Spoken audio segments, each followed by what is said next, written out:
எரேமியா அதிகாரம் 34.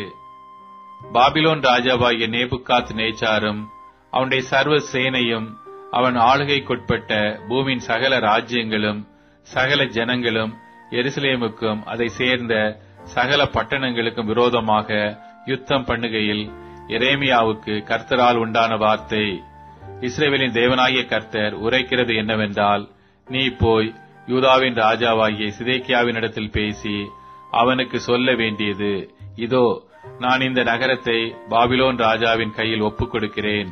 அவன் இதை அக்கினியால் சுட்டெரிப்பான். நீ அவன் கைக்கு தப்பி போகாமல் நிச்சயமாய் பிடிபட்டு அவன் கையில் ஒப்புக் கொடுக்கப்படுவாய். உன் கண்கள் பாபிலோன் ராஜாவின் கண்களை காணும். அவன் வாய் உன் வாயோடே பேசும். நீ பாபிலோனுக்கு போவாய் என்று கர்த்தர் சொல்லுகிறார். ஆகிலும் யூதாவின் ராஜாவாகி சிதேக்கியாவே, கர்த்தருடைய வார்த்தையை கேள்.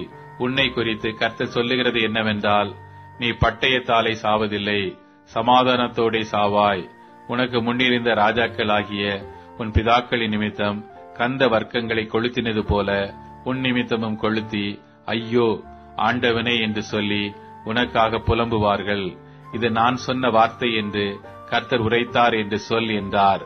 இந்த வார்த்தைகளை எல்லாம் தீர்க்கதரிசியாகிய எரேமியா எருசலேமிலே யூதாவின் ராஜாவாகிய சிதேக்கியாவினிடத்தில் சொன்னான். அப்பொழுது பாபிலோன் ராஜாவின் சேனைகள் எருசலேமுக்கு விரோதமாகவும் மீந்த பட்டணங்களாகிய லாகீசுக்கும் அசக்காவுக்கும் விரோதமாகவும் யுத்தம் பண்ணிக் கொண்டிருந்தது. யூதாவின் அரணிப்பான பட்டணங்களில் இவைகளே மீந்திருந்தவைகள்.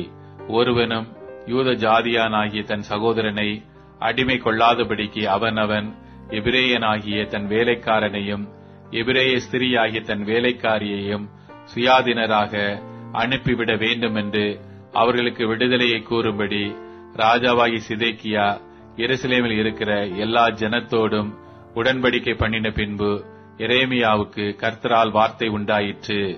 ஒவ்வொருவனும் தன் வேலைக்காரனையும் தன் வேலைக்காரியையும் இனி அடிமை கொள்ளாதபடிக்கு சுயாதீனராக அனுப்பிவிட வேண்டும் என்று உடன்படிக்கைக்கு உட்பட்ட எல்லா பிரபுக்களும் எல்லா ஜனங்களும் கேட்டபோது செவி கொடுத்து அவர்களை அனுப்பிவிட்டார்கள். ஆனாலும் அதற்கு பின்பு அவர்கள் மாறாட்டம் பண்ணி தாங்கள் சுயாதீனராக அனுப்பிவிட்ட வேலைக்காரரையும் வேலைக்காரிகளையும் மறுபடியும் அழைப்பித்து அவர்களை வேலைக்காரரும் வேலைக்காரிகளாய் இருக்கும்படி அடிமைப்படுத்திக் கொண்டார்கள்.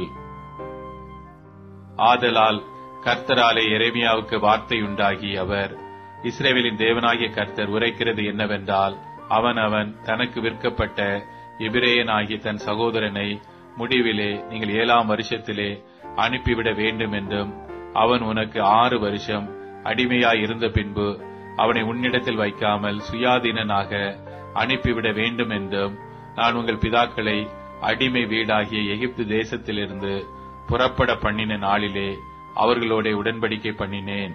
ஆனாலும் உங்கள் பிதாக்கள் என் சொல்லை கேளாமலும் தங்கள் செவியை சாயாமலும் போனார்கள். நீங்களோ இந்நாளிலே மனம் திரும்பி அவனவன் தன் அயலானுக்கு விடுதலையை கூறின விஷயத்திலே என் பார்வைக்கு செம்மையானதை செய்து என் நாமம் தரிக்கப்பட்ட ஆலயத்திலே இதற்காக என் முகத்துக்கு முன் உடன்படிக்கை பண்ணி இருந்தீர்கள். ஆனாலும் நீங்கள் மாறாட்டம் பண்ணி என் நாமத்தை பரிசுத்த குலைச்சலாக்கி நீங்கள் அவனவன் விடுதலையாகவும் சுயாதீனனாகவும் அனுப்பிவிட்ட தன் வேலைக்காரனையும் வேலைக்காரியையும் திரும்ப அழைத்து வந்து அவர்களை உங்களுக்கு வேலைக்காரரும் வேலைக்காரிகளாய் இருக்கும்படி அடிமைப்படுத்தினீர்கள். ஆகையால் கர்த்தர் சொல்லுகிறது என்னவென்றால், நீங்கள் அவனவன் தன் சகோதரனுக்கும் அவனவன் தன் அயலானுக்கும் விடுதலையை கூறின விஷயத்தில் என் சொல்லை கேளாமற் போனீர்களே. இதோ நான் உங்களை பட்டயத்துக்கும் கொள்ளை நோய்க்கும் பஞ்சத்துக்கும் ஒப்புக் கொடுக்கிற விடுதலையை உங்களுக்கு கூறுகிறேன். பூமியின் ராஜ்யங்களிலெல்லாம் அலைகிறதற்கும் உங்களை ஒப்புக் கொடுப்பேன் என்று கர்த்தர் சொல்லுகிறார். என் முகத்துக்கு முன் பண்ணின உடன்படிக்கையின் வார்த்தைகளை நிறைவேற்றாமல் என் உடன்படிக்கையை மீறின மனுஷரை நான் துண்டங்களின் நடுவாக கடந்து போகும்படி அவர்களை 2ஆக துண்டித்த கன்று குட்டியைப் போல் ஆக்குவேன். கன்று குட்டியின் துண்டுகளின் நடுவே கடந்து போன யூதாவின் பிரபுக்களையும் எருசலேமின் பிரபுக்களையும் பிரதானிகளையும் ஆசாரியர்களையும் தேசத்தின் சகல ஜனங்களையும் அப்படி செய்து, நான் அவர்களை அவர்கள் சத்துருக்களின் கையிலும் அவர்கள் பிராணனை வாங்க தேடுகிறவர்களின் கையிலும் ஒப்புக் கொடுப்பேன். அவர்களுடைய பிரேதம் ஆகாயத்தின் பறவைகளுக்கும் பூமியின் மிருகங்களுக்கும் இரையாகும். யூதாவின் ராஜாவாகிய சிதேக்கியாவையும் அவனுடைய பிரபுக்களையும் அவர்கள் சத்துருக்களின் கையிலும் அவர்கள் பிராணனை வாங்க தேடுகிறவர்களின் கையிலும் உங்களை விட்டு பெயர்ந்து போன பாபிலோன் ராஜாவினுடைய சேனைகளின் கையிலும் ஒப்புக் கொடுப்பேன். இதோ நான் கட்டளை கொடுத்து அவர்களை இந்த நகரத்துக்கு திரும்ப பண்ணுவேன். அவர்கள் அதற்கு விரோதமாக யுத்தம் பண்ணி அதை பிடித்து அதை அக்கினியால் சுட்டெரிப்பார்கள். யூதாவின் பட்டணங்களையும் ஒருவரும் அவைகளில் குடியிராதபடி பாழாய்ப் போக பண்ணுவேன் என்று கர்த்தர் உரைக்கிறார் என்று சொல் என்றார்.